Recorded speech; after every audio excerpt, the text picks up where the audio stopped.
الحمد لله رب العالمين، أحمده تعالى وأشكره وأتوب إليه وأستغفره، وأشهد أن لا إله إلا الله وحده لا شريك له، وأشهد أن محمدا عبد الله ورسوله صلى الله عليه وعلى آله وصحبه وسلم تسليما كثيرا. أما بعد، أيها الأحبة في الله، أسأل الله الذي لا إله إلا هو أن يجزيكم خير الجزاء، وأسأل الله أن يوفق من كان سببا في هذا اللقاء، فارغ وزارة الإسلامية ودعوة الإرشاد وجمعية الدعوة والإرشاد وجمعية الجاليات في أبها، والإخوة الذين مسكوا هذه الكلمة، جزا الله الجميع خير الجزاء. وأسأل الله سبحانه وتعالى أن يجعلنا وإياكم من المقبولين، وأن يجعل أعمالنا خالصة لوجهه الكريم.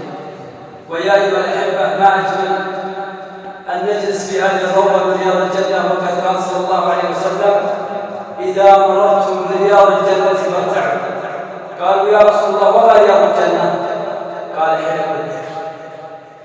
وقال الحبيب صلى الله عليه وسلم: ما اجتمع قوم في بيت من بيوت الله يتلون كتاب الله ويتدارسونه بينهم، ما هي المشايخ؟ ما هي الجوائز؟ إلا حفتهم الملائكة وغشيتهم الرحمة ونزلت عليهم السكينة وذكرهم الله بمن عنده. هذا لا يمكن أن يكون لك في السوق ولا في الشارع ولا في البيت ولا في القصر ولا في المناسبة، ما يمكن إلا في بيت من بيوت الله ومع كتاب الله. ومن المناسبة أن اليوم مع سورة عظيمة من سور القرآن الكريم، أول نور نزل إلى الأرض، أول سورة نزلت، أول كلام من الله تبارك وتعالى لهذه الأمة ولهذا الرسول صلى الله عليه وسلم، وعلى هذا الكوكب في هذا التاريخ الطويل. أعظم لحظة تمر بها الأمة، أعظم لحظة على الإطلاق هي لحظة نزول جبريل على محمد صلى الله عليه وسلم، أمين السماء على أمين الأرض،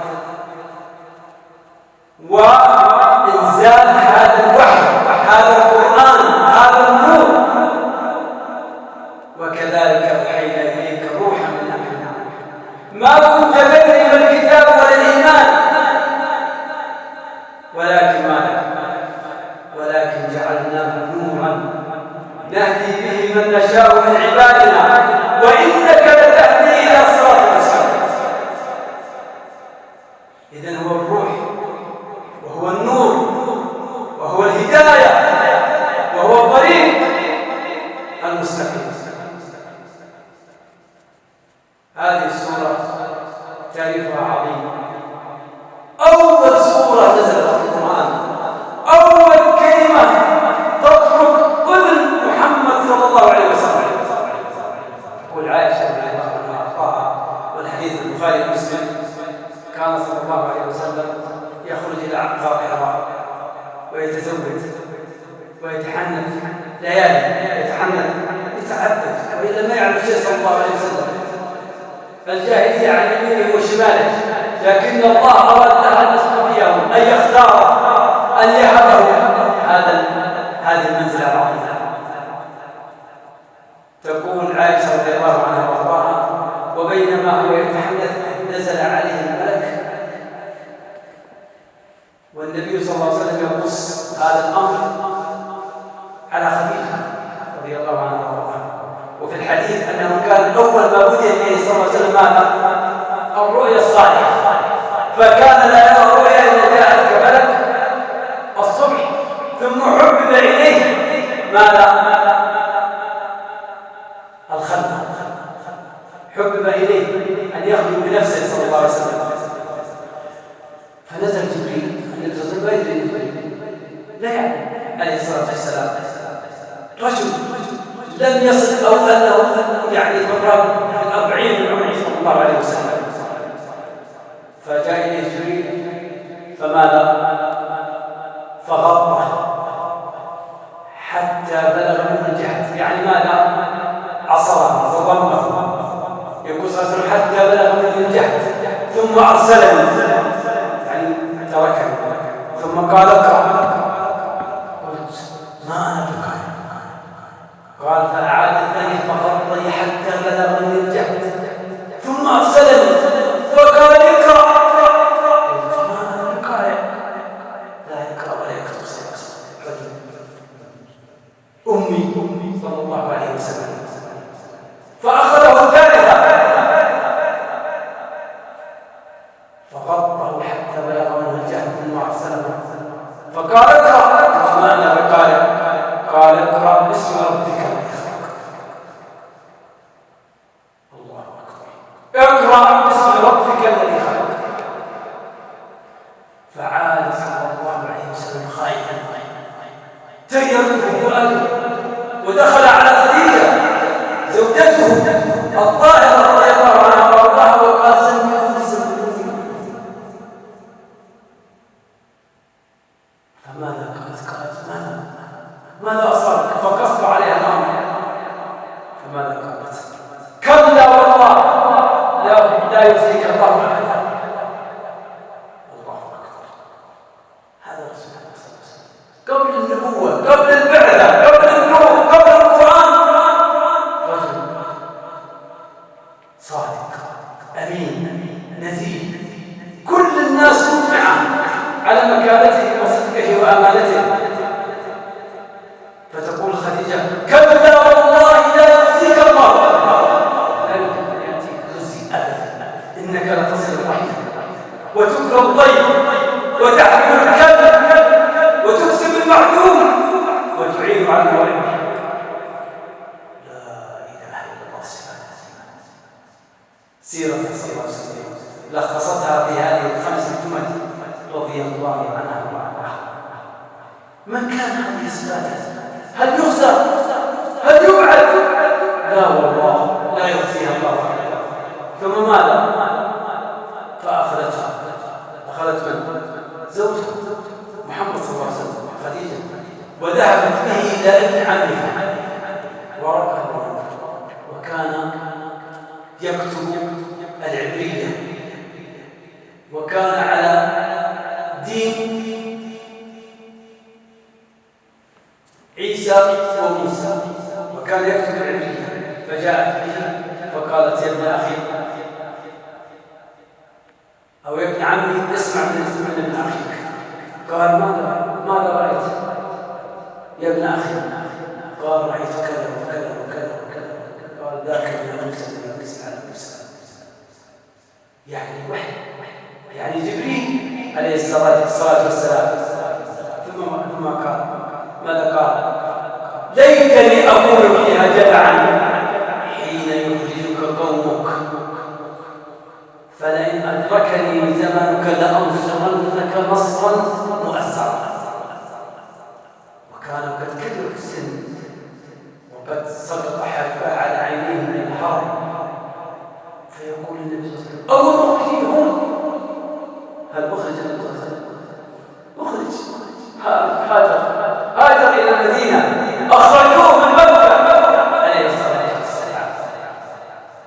أو مخرجهم؟ قال نعم، لم يأتي أحد بمثل ما جئت به إلا أوذي، ما جاء أحد بمثل ما جئت به إلا حصل له الأذى والابتلاء والاختبار والمعاداة والحرب.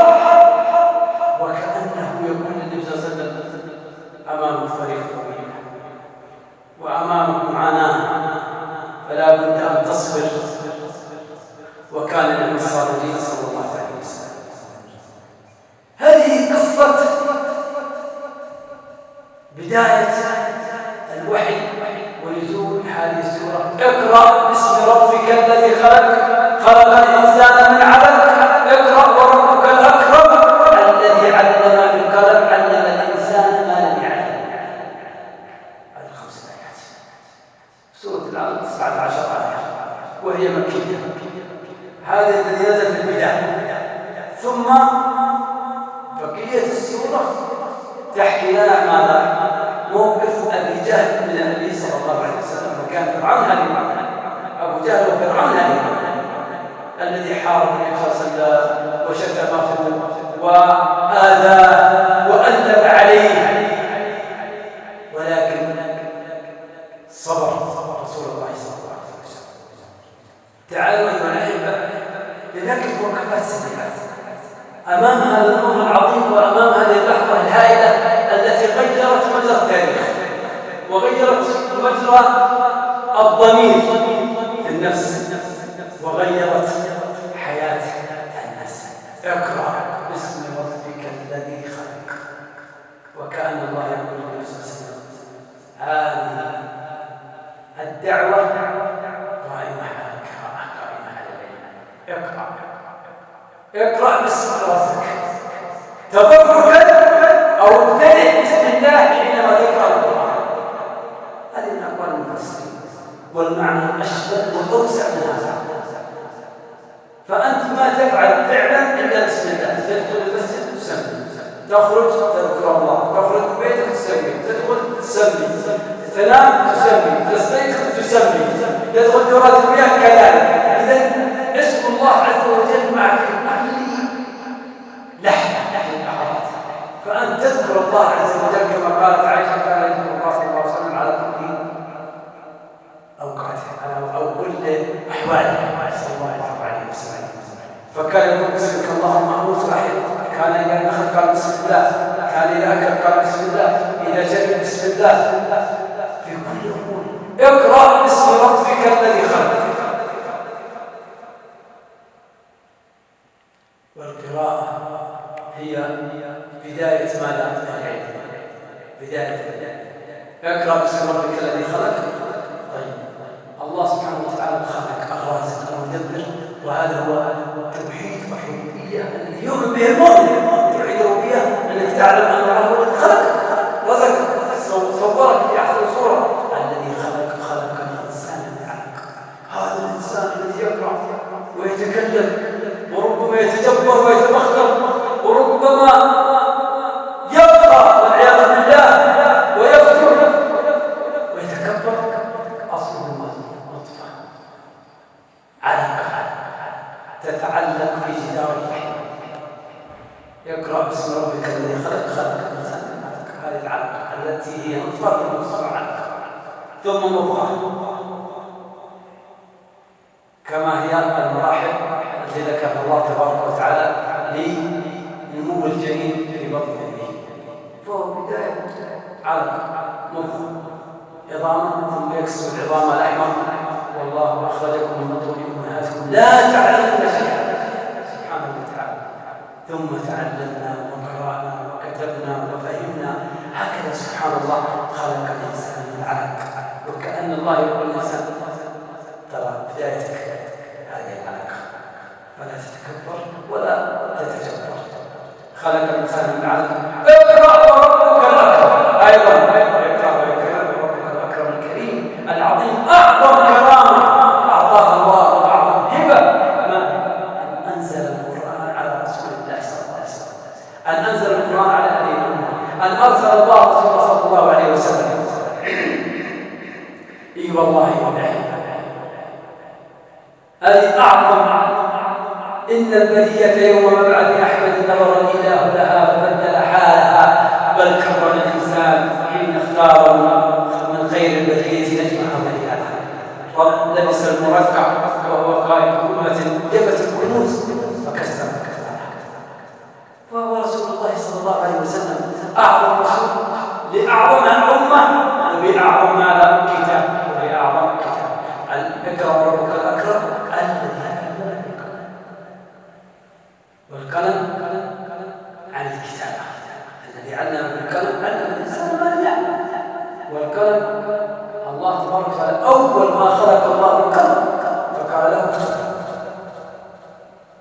قال ما اكتب؟ قال اكتب ما هو كائن إلى يوم القيامة. الله أكبر. فالقلم هو من أبواب التعليم، من أبواب التعليم الذي علم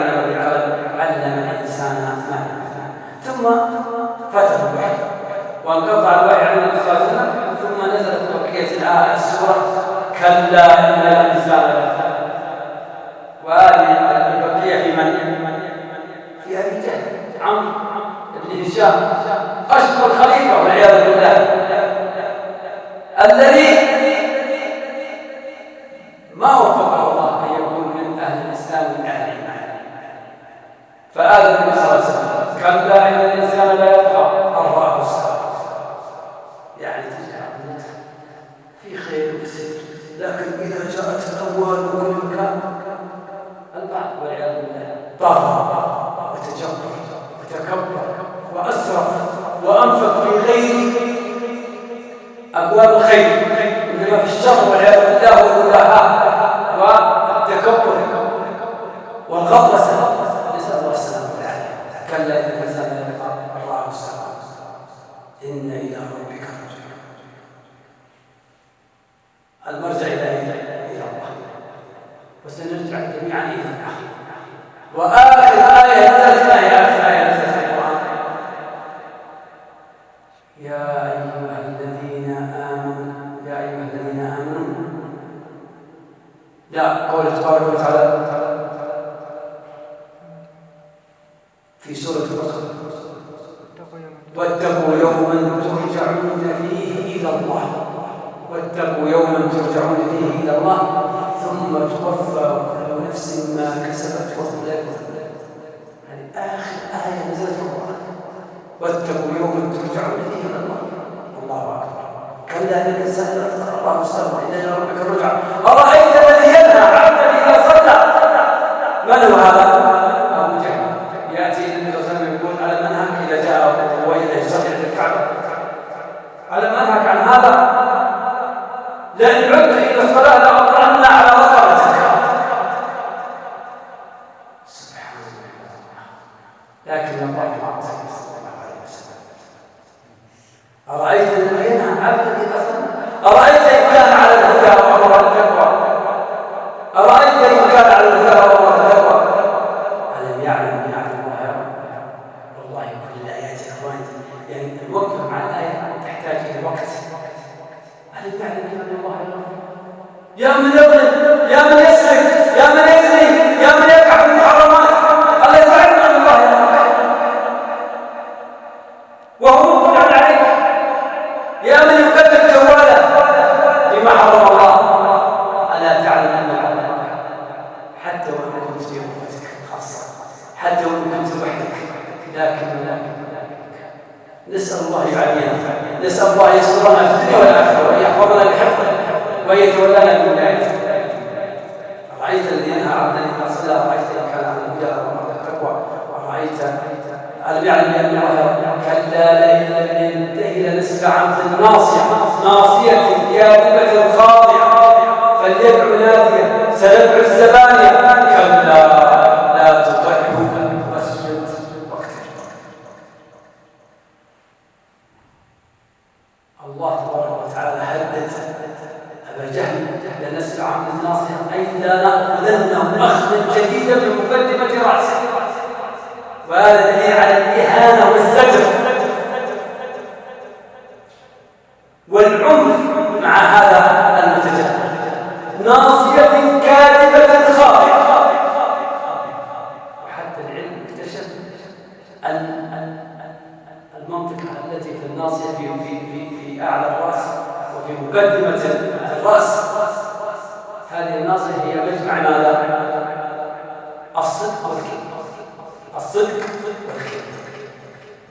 ناصية كاذبة خاطئة. ثم الله عز وجل: افعل ما تشاء، فليدعو نادي، ادع قومك وجماعتك واسرتك ومن تستقوي بهم على وجه خاطئهم، فندع الزبانية. ملائكة اليوم، ملائكة اليوم، من يستطيع أن يركب أمام الملائكة؟ من يستطيع أن يركب أمام ملك من الملائكة؟ ما يستطيع. سندع الزبانية. ثم يوجه الله صلى الله عليه وسلم: كلا، زجر لهذا المجرم، لا تطعه. كل من يحصل له هذه المواقف، ترى أعداء الدين أمامك ومن خلفك وعن يمينك وعن شمالك، والنفس الأمارة بالسوء والشيطان والهوى والدنيا وقرناء السوء وقرناء والشياطين يحملون ذلك.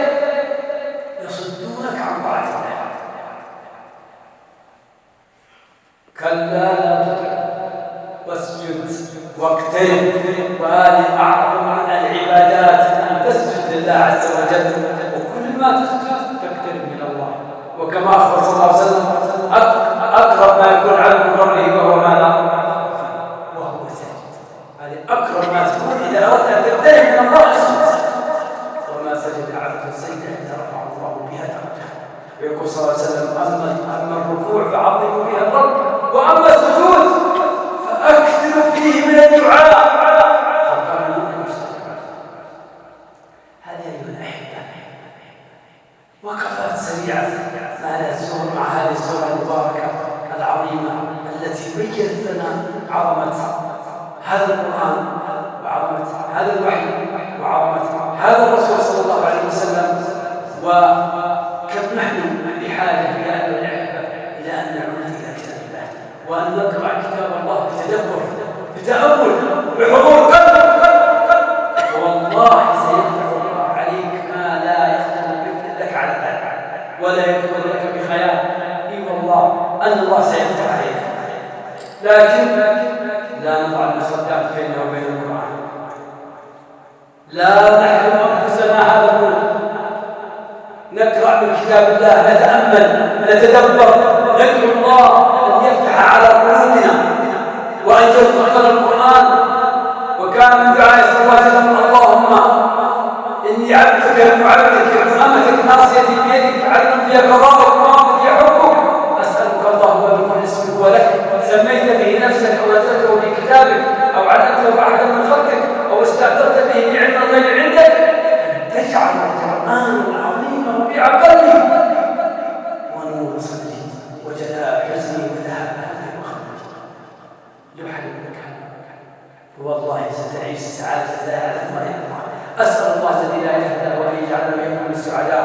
أسأل الله الذي لا إله إلا هو أن يجعلنا وإياكم من المقبولين، أن يثبت الإيمان في قلوبنا، أن يحفظنا وإياكم من كل شر، أن يحفظنا وإياكم من كل شهوة ومن كل شبهة ومن كل فتنة، أن يمنع علينا ديننا وأمننا واستقرارنا، إنه ولي ذلك والقادر عليه. جزاكم الله خيرا، بيض الله وجوهكم، رفع الله قدركم، بارك الله له في أولادكم وأموالكم وأعمالكم.